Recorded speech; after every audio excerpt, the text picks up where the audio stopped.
아빠, 저 경영대학원 안 갈래요. 2021년 어느 봄날 보스턴의 한 카페에서 저는 떨리는 목소리로 말했습니다. 하버드 대학교 경영학과 3학년, 제 이름은 소피아 밀러입니다. 학과 수석에 맥킨지 인턴십도 확정된 모범생이었지만 제 마음은 이미 다른 곳을 향하고 있었죠. 소피아, 너 제정신인 거냐? 정신 차려. 하버드 MBA는 내 인생을 보장해줄 거야. 맥킨지도 널 기다린다며. 아버지의 목소리에는 분노와 실망감이 가득했습니다. 저희 가족은 보스턴의 전형적인 상류층이었어요. 아버지는 글로벌 컨설팅 회사의 시니어 파트너, 어머니는 하버드 비즈니스 스쿨 교수죠. 당연히 저도 그들의 길을 따라 컨설턴트가 되어야 했습니다. 하지만 그때 저는 이미 다른 꿈을 꾸고 있었어요. 2018년부터 빠져든 K-팝, 특히 BTS의 음악은 제게 큰 위로가 되었고 한국 문화에 대한 열정으로 이어졌죠. 한국어를 독학하고 유튜브로 한국 요리 영상을 보는 게 제 유일한 즐거움이었습니다. 그래서 저는 과감한 결정을 내렸습니다. 서울대학교 교환학생 프로그램에 지원한 거죠. 사회학과로 지원해서 합격했고 부모님을 설득하는데도 성공했습니다. 단 1년만 기회를 주세요. 한국에서 제 진짜 꿈을 찾고 싶어요. 그렇게 2022년 봄 저는 서울행 비행기에 몸을 실었습니다. 그때까지만 해도 저는 몰랐습니다. 이 선택이 제 인생을 완전히 바꿔놓을 거라는 것을. 하지만 그때 저는 이미 다른 꿈을 꾸고 있었어요. 2018년부터 시작된 K-팝, 특히 BTS의 라이프 고즈 안이라는 노래는 코로나 시기를 겪고 있던 제게 큰 위로가 되었어요. 그래서 자연스럽게 한국 문화에 대한 관심으로 이어졌죠. 온라인 수업이 많아지면서 저는 틈틈이 한국어를 독학했고 유튜브로 한국 요리 영상을 보는 게 일상이 되었습니다. 특히 백종원의 요리비 책을 보며 따라하는 요리는 제 유일한 즐거움이었죠. 그러던 중 서울대학교 같은 사회학과인 한국인 학생 지수를 만났습니다. 그녀는 제 인생을 바꿔놓은 특별한 친구가 되었어요. 지수와 함께 자취방에서 라면을 끓여 먹던 어느 날이었어요. TV에서 우연히 흑백 요리사 프로그램이 방영되고 있었죠. 어머, 이거 완전 유명한 프로그램이야. 한국식 중화요리의 대가들이 나오는 거야. 화면 속에서는 까만 춘장을 볶는 장면이 나오고 있었어요. 그때까지 저는 중국 음식이라고 하면 깐풍기나 춘권 정도만 알고 있었거든요. 저게 뭐야? 왜 소스가 저렇게 새까매? 소피아, 너 짜장면 한 번도 안 먹어봤어? 이건 꼭 먹어봐야 해. 내일 점심에 우리 학교 앞 행복반점 있는데 거기 가보자. 거기 최 사장님이 이 프로그램에도 나오신 분이야. 다음 날 점심, 저는 인생을 바꾸는 한 그릇을 만났습니다. 검은 소스가 들어있는 그릇을 보고 처음엔 겁먹었죠. 하지만 한 입 먹는 순간, 오 마이 갓, 이게 뭐야? 이런 맛은 처음이야. 너무 맛있다. 달콤하면서도 고소한 춘장 소스, 쫄깃한 면발, 아삭한 양파와 당근, 부드러운 돼지고기의 조화. 그 맛은 지금도 잊을 수 없습니다. 최 사장님, 제가 이거 배우고 싶어요. 알바라도 할 수 있을까요? 그렇게 저는 하버드 경영학도에서 행복반점의 주방 보조로 인생의 방향을 틀게 되었습니다. 행복반점에서의 첫날, 저는 깨달았습니다. TV에서 본 화려한 요리 장면과 현실은 완전히 다르다는 것을요. 주방은 무척 더웠고 바쁜 시간대에는 정신없이 돌아갔습니다. 소피아, 여기서부터 시작이야. 빨리빨리. 양파 100개 써는 거부터 시작해. 저는 왜 빨리빨리 해야 하는지 몰랐습니다. 한국의 유명한 문화라고 유튜브에서 보고 알았지만 실제로 그 소리를 들으니 정신이 없어지더라고요. 양파는 맵고 눈물도 계속 나고 칼질은 더더군다나 빨리 할 수 없었거든요. 최 사장님의 첫 과제는 양파 써는 것이었습니다. 단순해 보이는 일이었지만 이게 짜장면의 기본이라고 하셨죠. 양파는 짜장의 영혼이야. 너무 굵게 썰면 씹히고 너무 잘게 썰면 금방 타버린단다. 딱 중간으로. 그래야 단맛이 예쁘게 나. 한 달 동안 저는 양파, 당근, 감자만 썰었습니다. 정말 미칠 뻔했죠. 하버드 경영대생이 한 달 동안 춘장은커녕 야채 손질과 칼질만 했으니깐요. 손끝에 밴 양파 냄새는 지워지지 않았고 매일 밤 손목이 아팠죠. 하지만 어느 순간부터 칼질이 달라지기 시작했어요. 주방장님은 그제야 저를 춘장 앞에 세우셨습니다. 이제 진짜 시작이다. 춘장을 볶는 건 과학이야. 춘장을 볶는 과정은 마치 연금술 같았습니다. 처음엔 까맣고 딱딱한 덩어리였던 춘장이 불과 기름을 만나 서서히 변하기 시작했죠. 주방장님은 불 조절의 중요성을 강조하셨어요. 약한 불에 오래 볶아야 해. 급하면 쓴맛이 나. 인생도 마찬가지야. 실수도 많았습니다. 한 번은 너무 센 불로 춘장을 볶다가 연기가 가득 났고 주방이 아수라장이 된 적도 있었죠. 하지만 최 사장님은 늘 너그러우셨습니다. 실수해봐야 배우는 거야. 난 30년 했어도 아직도 배운다니까. 그리고 한국의 짜장면은 기념일이나 행사 때 많이 먹는다고 했어요. 사장님이 어릴 때는 귀한 음식이라 졸업식 날이나 생일 등 아주 특별한 날 먹는 외식 메뉴 중 하나라고 했어요. 그런 날은 탕수육과 꼭 같이 먹는데 아주 특별식이라 했어요. 한국인들의 탕수육 먹는 방법이 있던데 그것도 너무 재미있었어요. 바로 찍고 먹고와 부어 먹고라는 방법인데 줄여서 찍먹 부먹이라 하더라고요. 저는 찍먹을 좋아한답니다. 한국인들의 음식을 먹는 방법도 참 창의적이다 생각했어요. 그리고 이사를 하거나 간단하게 손님을 접대하거나 할 때 짜장면을 많이들 시켜 먹는다고 했어요. 사장님은 늘 자랑스럽게 말씀하셨어요. 우리 할아버지 때부터 3대째 이어온 비법이야. 인천에서 시작해서 전국으로 퍼졌지. 특히 잊지 못하는 날이 있어요. 비가 엄청나게 쏟아지던 날 배달 주문이 들어왔습니다. 근처 고시원에서 공부하는 학생이었죠. 최 사장님은 말씀하셨어요. 이런 날엔 더 맛있게 만들어야 해. 저 학생 시험 기간이라 힘들 텐데. 그날 저는 음식에 담긴 사장님의 따뜻한 마음을 이해하게 되었습니다. 가장 인상 깊었던 건 한국인들의 정리였습니다. 바쁜 점심시간에도 단골 손님들과 나누는 대화, 서로를 걱정하고 챙기는 모습. 한국의 정을 짜장면 한 그릇에서 배웠습니다. 주방에서 일하다 보니 특별한 손님들도 많이 만났습니다. 특히 단골 아주머니들은 저를 친딸처럼 챙겨주셨어요. 아이고 이쁜 외국인 아가씨. 미국에서 와서 이렇게 고생하네. 이거 우리 집에서 담근 김치야. 꼭 먹어봐. 소피아야, 이거 엄마가 만든 가래떡이야. 너무 말랐어. 많이 먹어. 가끔 가족들이 보고 싶을 때 이렇게 챙겨주시는 아주머니들의 모습을 보면서 울컥거리기도 했어요. 이렇게 친절하고 마음으로 위로해주시는 한국인들의 정서가 참 감동 깊었어요. 처음엔 낯설었던 이런 정이 어느새 저를 더 강하게 만들었습니다. 그러던 어느 날 주방에서 군만두를 처음 먹어봤어요. 바삭한 만두피 속 육즙이 가득한 그 맛에 저는 또 한 번 충격에 빠졌죠. 오 마이 갓. 이건 또 뭐예요? 너무 맛있어요. 하, 이제 알겠지? 짜장면의 영원한 단짝이 바로 군만두야. 어느 날 주방에서 춘장을 볶던 중 저는 궁금증을 참지 못하고 물었습니다. 최 사장님, 이 짜장면은 원래 중국 음식 아닌가요? 최 사장님은 주방 불을 약하게 줄이시더니 잠시 이야기를 들려주셨습니다. 1900년대 초 인천항에 중국인들이 많이 살았어. 그때 그들이 자기들의 된장으로 만든 작장면을 가져왔지. 근데 재미있는 건 지금 우리가 먹는 짜장면은 그들이 만들던 것과는 완전히 다르다는 거야. 사장님은 계속해서 춘장을 천천히 볶으며 말씀하셨습니다. 보통 사람들은 짜장면이 중국 음식이라고 생각하지만 사실 우리나라에서 새롭게 태어난 음식이야. 1960년대에 들어서면서 한국인의 입맛에 맞게 개발된 거지. 중국의 작장면은 짜고 텁텁한데 우리 짜장면은 달콤하고 부드럽잖아.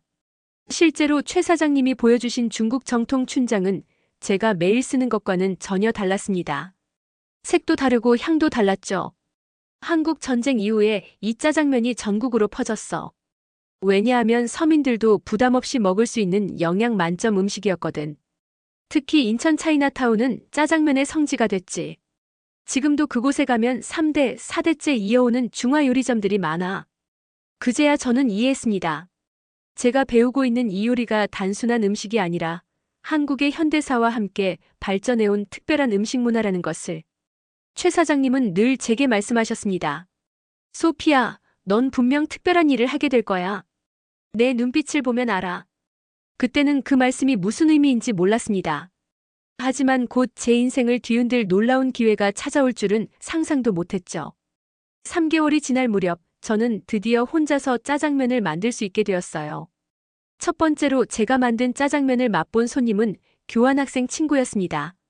소피야, 이거 진짜 맛있다. 내가 만든 거 맞아? 그 말을 들은 순간 제 눈에서 눈물이 났습니다. 하버드에서 밤새워 공부할 때도 흘리지 않았던 눈물이었죠. 그때 저는 깨달았습니다. 이게 제가 진정으로 하고 싶은 일이라는 것을. 주방에서 보낸 6개월 동안 저는 짜장면만 배운 게 아니었습니다. 한국의 빨리빨리 문화, 정문화, 그리고 무엇보다 자신의 일에 대한 자부심을 배웠죠. 최 사장님은 늘 말씀하셨습니다. 짜장면은 단순한 음식이 아니야. 100년 동안 한국인의 희로애락을 함께한 음식이지. 힘들 때 위로가 되고 기쁠 때 더 기쁨을 주는 그런 음식이야. 한국에서의 시간은 저를 완전히 다른 사람으로 만들었습니다. 더 이상 남들의 기대에 맞춰 사는 게 아닌 제가 진정으로 사랑하는 일을 찾은 거죠. 한국에서의 1년. 저는 짜장면뿐만 아니라 다양한 한국의 맛을 배웠습니다. 특히 잊을 수 없는 맛이 있었죠. 소피아야, 이게 콜팝이라는 거야. 콜라와 치킨을 한 입 크기로 튀겨서 컵에 같이 주는 거야. 우린 튀김기가 있으니 후라이드로 튀기기만 하면 돼. 그런데 여기에 양념을 종류별로 입혀서 양념치킨, 간장치킨, 매운 양념치킨 등등 종류별로 다 만들 수 있어. 우리 가게는 닭강정을 만들어서 콜라랑 나가는 콜팝을 할 거야. 와, 완전 판타스틱하네요.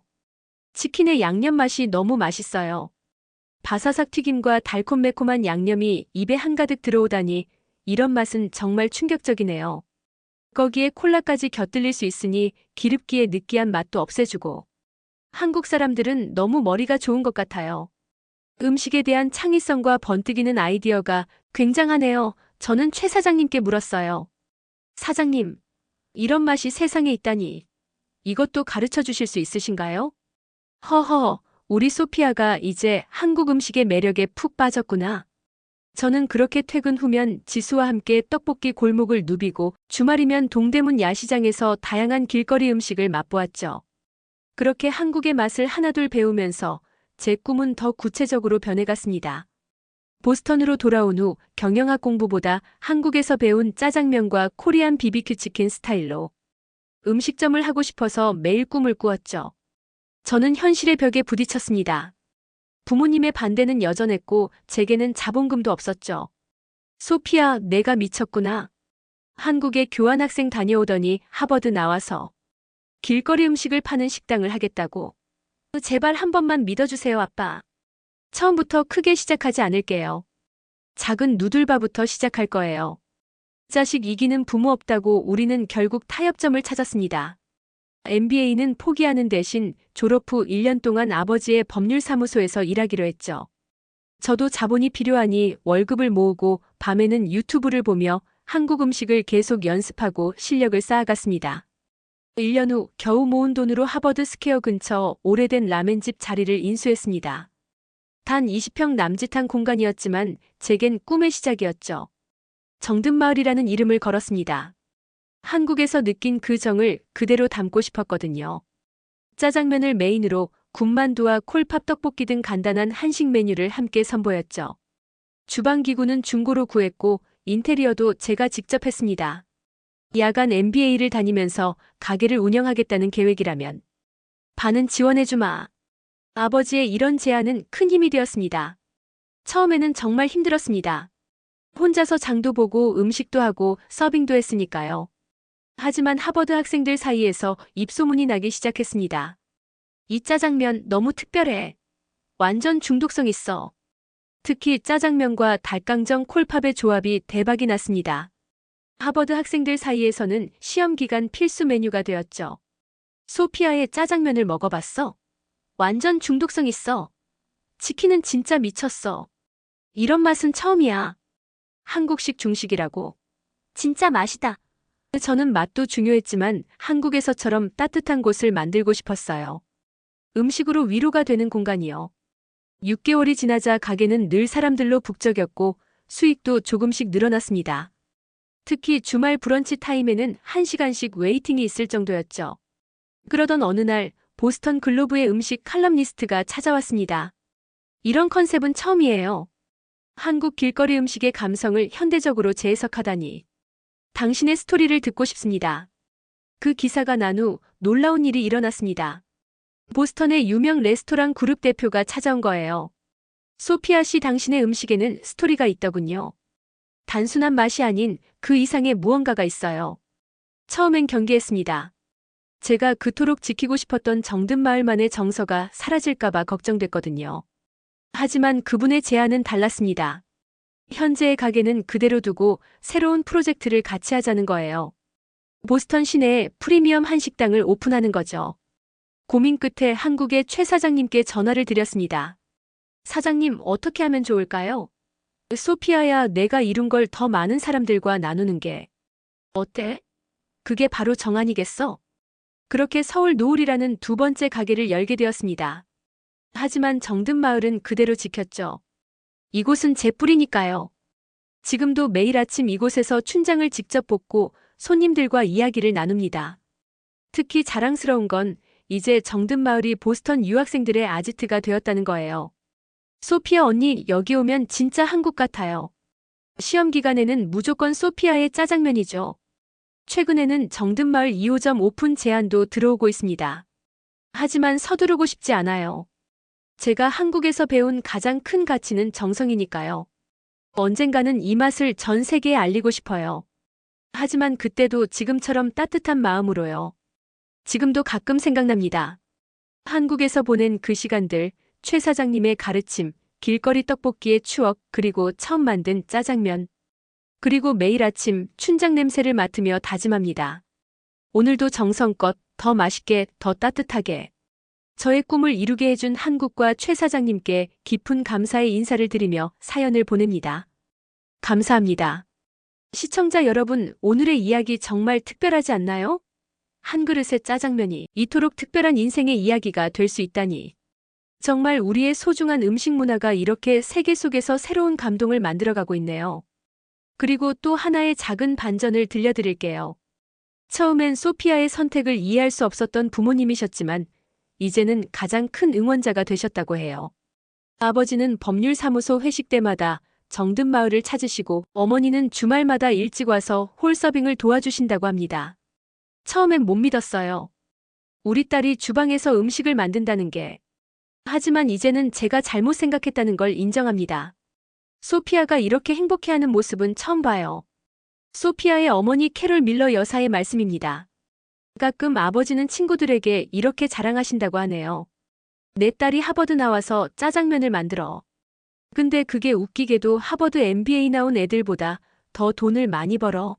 하하. 정말 가슴 훈훈해지네요. 꿈이란 건 때론 우리가 전혀 예상하지 못한 곳에서 시작될 수 있다는 걸 보여준 소피아의 이야기가 참 따뜻하지 않나요? 오늘의 이야기는 여기까지예요. 다음 편에서 또 다른 감동적인 이야기로 찾아뵐게요. 짜장면 생각나시면 군만두와 함께 구독과 좋아요 부탁드려요. 고맙습니다. 오늘도 사랑합니다.